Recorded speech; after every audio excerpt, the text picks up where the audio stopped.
those who were in distress and all of those in debt or discontented gathered around him, and he became their commander. About 400 men were with him. From there, David went out into Moab and said to the king of Moab, would you let my mother and father stay with you? Because they had got older in their age. Until I learn what God will do for me. Now, y'all catch that right there. I want you to understand something. He escaped Gath. He went to Abdullah, which was a cave. He leaves Abdullah the cave, goes to Moab, and said, can my mother and father stay with you while I go back to the cave? Yes. How many of you, when you're in distress or when something going on in your life, you so ready to escape it, you never learn from it? Come on now. So he leaves distress, goes, drops his mother and father off, and then returns until he finds out what God has for him. So many of us run so many different places, we can't hear from God. That's right. Y'all catch what I'm saying?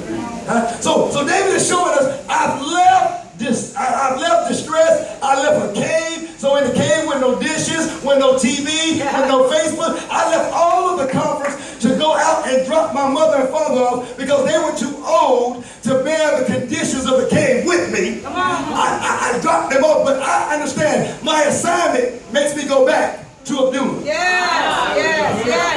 think you'll help me here. Because many of you are trying to escape pain and suffering, but you're missing your assignment. Because some preacher done told you to jump 3 times for your blessing, and all you want to do is jump on your feet, but you don't want to go through anything. But David said, I'm going to go through till I find out what God wants from me. Listen, if that means I don't have any friends, I'll go back to loneliness until I find out what God has for me. If that means I'm not accepted, then I'll go back to isolation until I find out what God has for me. Well, y'all ain't ready to go where I'm going to take you there. But how many of you in here have ever traded in comfort for God? My Lord. Remember that we're talking about the struggle is real.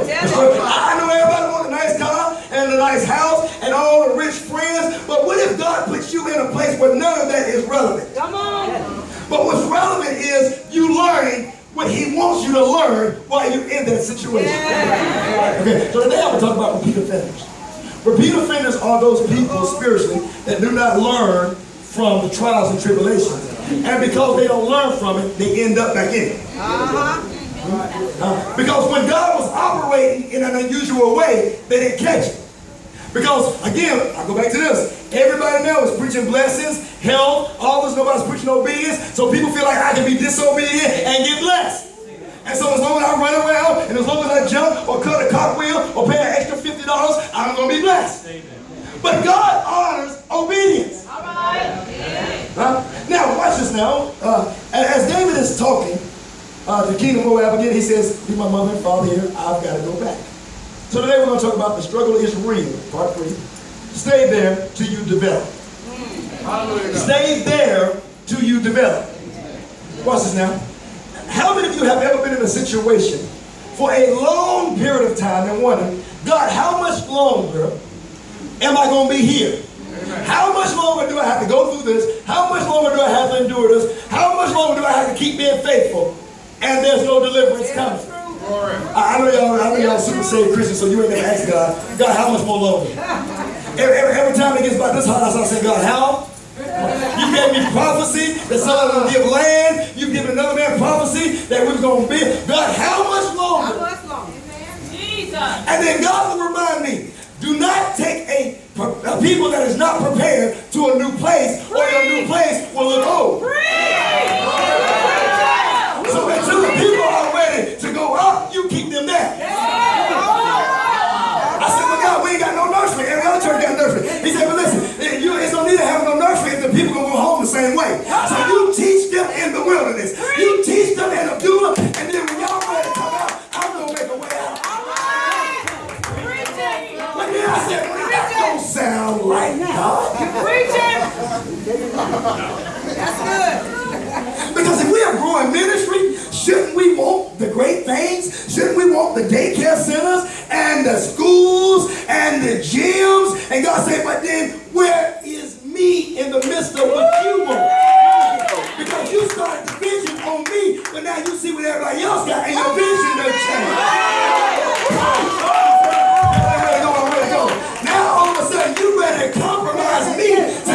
blessed.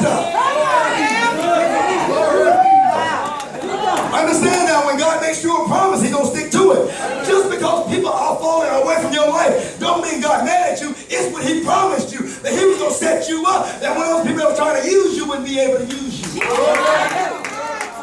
And then we get to the providence stage. My husband don't want to do. My wife don't want to do. God, is it really meant for you? Maybe I need to compromise and stay at home with them, because in that way they'll love me more. And God said, you have not learned from a doer. The reason why deliverance never came was because deliverance was based on him learning how to develop. Watch this now. Some of us, the reason why we're still where we are is because we're ignoring the signs of development. It's like giving Kendall the keys to my truck, expecting her to move it. She may have the keys, she may know what the truck does, but connecting the two is not even relevant to her because of her young age. Many of you are trying to take something that God has said to you and make it work without getting the experience and the maturity, how to crank it up to be effective in your life. And now you're mad at God because everything He promised you, you ain't got yet. But He's trying to say, if you just listen to the plan. Come on now. So I like David already. No matter what other mistakes David made in my life, his life, the point that he went back to suffering and the people who suffered with him is enough for me to love David. Some of you in here are ignoring the people that was there with you when you didn't have nothing. When you couldn't pray, they was praying for you, they was fasting for you, and now you done got a title, and now you better than them. I knew some preachers when they first came to Rock Hill didn't have 5 people to preach to. But now that they're established, I can call them and they don't even call back. But that's all right.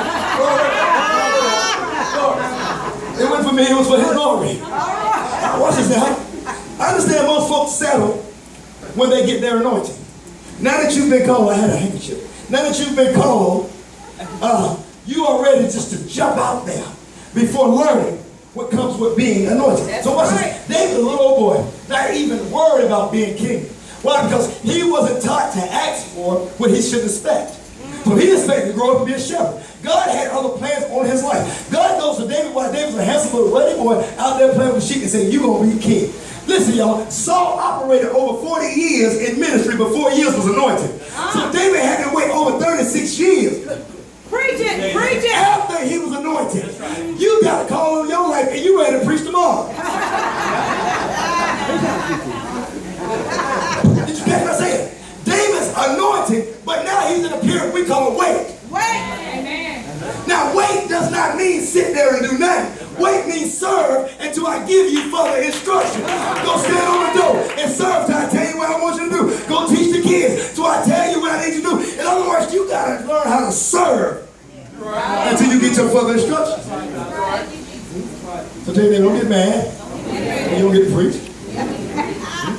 Go teach your youth class. I want you to understand this unique anointing of David, Brother O.T. David's anointing wouldn't allow him to get comfortable.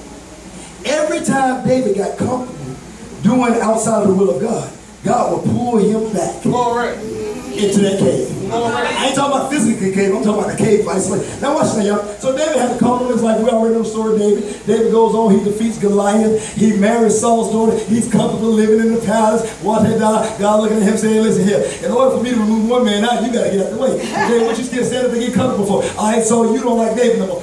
Saul don't like David no more. David is running for 30 years. He's running. He's hiding. All different. He even had to act like he's crazy to get accepted. Watch your plug. Have you ever had to act like something other than who God called you to be to get folks like you? You on Facebook and you know you ain't no name person, but baby, you name because everybody else like the name. They cussing on Facebook and you got crazy saints of God liking the comments. Girl, you just tell the truth. No, they ain't telling the truth. They're embarrassing your body. That's right. So then it goes to a point of waiting. And I want to tell you right here, many of us have got off of the ship of God because we had to go through a waiting process. God, you promised me a husband, but now I got to wait. Wait. God said, I'm trying to develop something in you. I can send you a man tomorrow because I'm God, but that's not what I want to do. I want to send you the man or the woman that's going to be a blessing to where I'm trying to take you and not subtract from you what I'm trying to put in you. So sit down and wait. But while you're waiting, go ahead and serve. Now, watch this now. I'll show you something. So here David finds himself in the cave. Instead of the promised place of God. God promised his son a palace, he's in a cave. That don't sound like, what do you do when what God says is not what you see? God told you you're going to be the head, but you always feel like the tail. God told you you're going to prosper, and you just got laid off. God told you when you got saved, things were going to be better, and now your family members turned on you. She thinks she's better than somebody else. Oh, don't invite them to the cookout. What do you do? When you finally got somebody that treats you right, take you to dinner, take you to breakfast, buy you new stuff, and then he ends up being a flop. What do you do? Lord. Oh, Lord, y'all ain't. So he finds himself on the run. Now, this is the beautiful part right. David goes to the cave and invites no one to come. But people slowly start coming to where he is. When you are anointed from God, you become like a magnet to people with purpose. All of a sudden now, only people with purpose will start coming around you. Listen, hey, God, watch y'all. You got to separate people from purpose from people you like. Because everybody with purpose, you ain't gonna. You don't like them because they're not signing off on what you're doing. But really, they got purpose. That's why they're not signing off on what you're doing. God is sending you folk that are not going to let you compromise your anointing because they see greater in you than you see in yourself. That's why when you post something stupid on Facebook, you get an inbox. Maybe you need to take that down. And you mad because you done got 50 people that like it. And now the sister gonna tell you to take it down.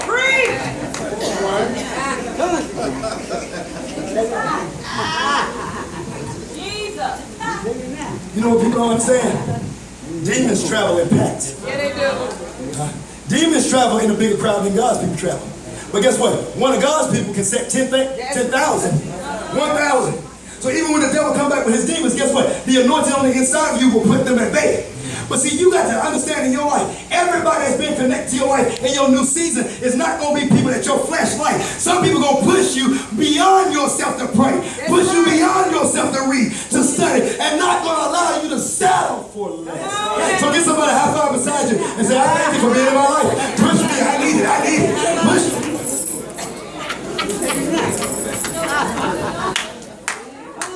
Watch this, y'all. David goes to the cave of Adullam. The word Adullam means a refuge. Now, when I preached before, I said, okay, refuge is a safe place. Adullam is a safe place for David. No. Even though it means refuge, God was showing David, I'm your refuge. That's right. I'm taking you away from the comfort so you can depend on me to get you through. Come on now. What's y'all? How many of you in here have ever been laid off from a job and didn't understand why you got laid off? You was the best worker, you was always on time, but you got removed from it. You said, that cannot be God. All right. But that job was taking so much time from your reading, from your study. It was making you cranky when you went home. You didn't even want to pick up your baby because you're like, oh, Lord, I'm just so frustrated. Oh, right. Get somebody high five, say Abdullah. When you go to Abdullah, ain't no fine china table. And Abdullah ain't no nice restaurant fixtures. And Abdullah ain't no free paid vacation. But Abdullah means you got to do some work for God. It's hot in Abdullah. You think it's hot hitting the old Lord? No. Go to Abdullah. Well, all you can do is sweat. But the sweat is the only thing that can keep you warm. I mean, cold. I mean, All right. That's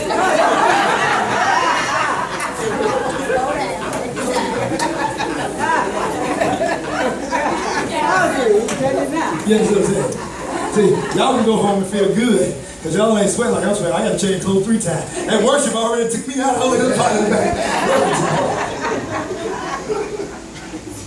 Hallelujah. So Abdullah, he's in Abdullah. Now watch this now. Abdullah says his mother and father and family came to join him where he was. Listen, when you've got some people that are connected to your destiny in your family, they will leave comfort as well to join you. My mother and father left a prominent church that was booming to come help us found solo. Why? Because they believed in the purpose and the destiny on the inside of them. Times when I cried, they wanted to go off, they had to hold it back. Times when I wanted to go off, they cried, I had to hold it back. When you've got people really connected to your purpose, they will join you even in your moments of discomfort. Connect. Talk.